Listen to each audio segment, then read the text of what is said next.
Hello everyone and welcome back to IMO Reviews, and today we have another quick movie review catch-up with 3 films that I caught up with over this weekend. So let's dive straight into No One Will Save You. Currently available on Disney Plus, I went in with low expectations and walked out very pleasantly surprised, because No One Will Save You is a near-perfect alien invasion bottle movie that does a fantastic job of showing, not telling. This film really stays in the pocket with what it's doing, and yes, you could criticise the film for not offering more or going further with it, which it definitely could have, but I for one really appreciated the total trimming of fat and receiving a gripping, edge-of-the-seat horror movie that was crafted with real thought and care. No One Will Save You never lost focus, and it almost becomes an exercise in building suspense. You really do stay in these moments of tension with the main character, and equally let out a relieving breath of air when the danger is clear. I love that this film was able to do that to me. It is a simple but effective movie in every aspect. The alien designs are very recognisable, which you might find underwhelming, but again, this movie explored it and used its imagination to make it spooky or unsettling. The noises that they make, the powers that they have, or just how powerless you are against them. It was really well executed. I also loved the cinematography, and even more so the music and sound design. I thought it was just wonderfully crafted. They've really thought about the presentation, and it shows. And no, I won't go into spoilers, but I will say that I also loved the ending too. I want to give this a 10 out of 10 so badly, but unfortunately I can't be biased and I have to acknowledge the flaws despite my love for this film. And to be honest, the negatives really do just boil down to a few rookie mistakes in the writing, and that really is a shame because it's very well written, especially in its ability to paint a picture with practically no dialogue whatsoever. But there are a few conveniences at times, and the jump scares can be a little bit overkill the longer that the film goes on.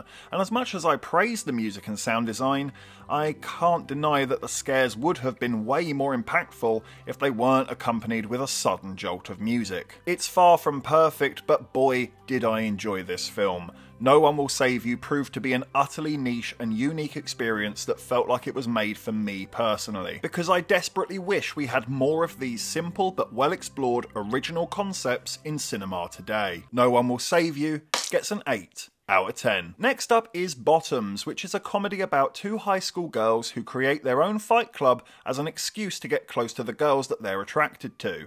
And you might be shocked to find that I did enjoy this. I know, right? Not my type of movie at all. And don't get me wrong, it didn't go without its problems, but I've got to be honest, I thought the cast were absolutely fantastic here. I do have high hopes for pretty much everyone involved in this movie, because some of the comic timing and reaction on show from such a young cast is not only really refreshing, but extremely promising for these young stars. The main football player being a personal standout for me, he cracked me up with pretty much every line he said. Bottoms does feel like a modern day Superbad, and when Bottoms is doing that, the film flows really well with enjoyable and believable characters that feel real. They're hugely flawed, and I really appreciated that. It allowed me to relate or respond to these characters whether I agreed with them or disagreed with them. I was able to understand them. It's fun, it's feel good, it got a good handful of laughs out of me, but I do have to acknowledge the flaws. Sorry. Bottoms may have made me laugh quite a lot, but I can also say that there was many a joke that left me with nothing but the sound of crickets chirping.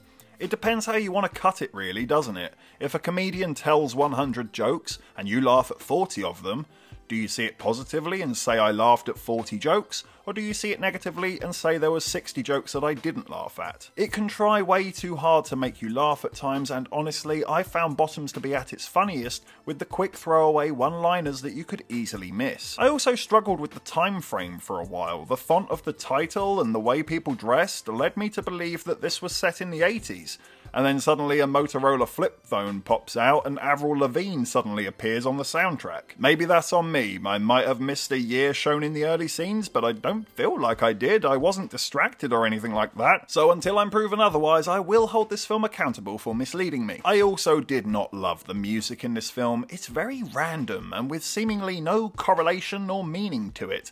And as mentioned, Avril Lavigne's complicated really stuck out like a sore thumb. And I will be careful with this complaint as I don't want to give away any spoilers, but I did struggle to understand how this world actually worked. There are times when it seems to be very normal and everyday, and then there are other moments where it becomes utterly insane. And honestly, I don't know why. I can only assume it is once again the humour trying way too hard.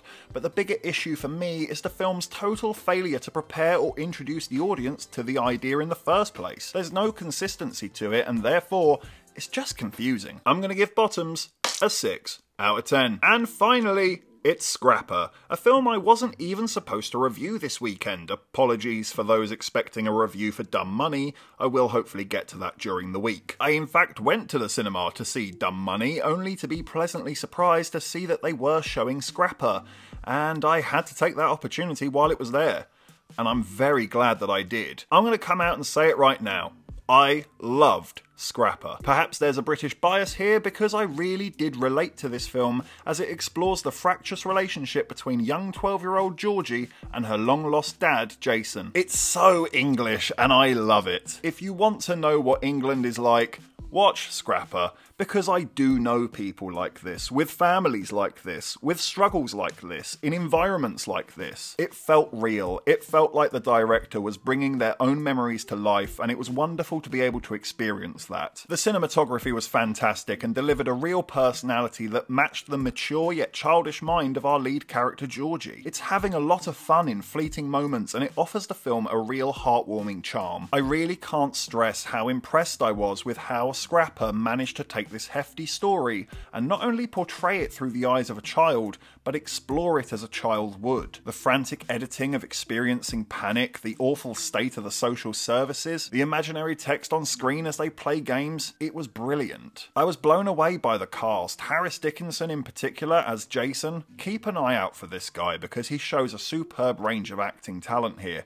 Fantastic job. And considering young Lola Campbell is holding down the lead here at just 12 years old, she deserves an enormous round of applause. What a perfect pair they were. I'm not exaggerating. Their relationship here gave me Frankie Oreo, Paul Mescal After Sun vibes, and that is no small feat. It's also a terrifically funny film as well. Scrapper really did have me laughing with its quick and natural dialogue, with believable back and forths and good one-liners that will put a smile on your face. It's so wonderfully written. It's not afraid to get in amongst the weeds and hash things out between its complicated characters, but it also shows us a brightness to them and a growth, both personally and together. But most of all, I loved that we got to see them learn along the way. This was beautiful. Scrapper was a wonderfully made, brilliantly acted, fantastically written movie that was funny, believable, heartwarming, moving, and easily worth a 10 out of 10.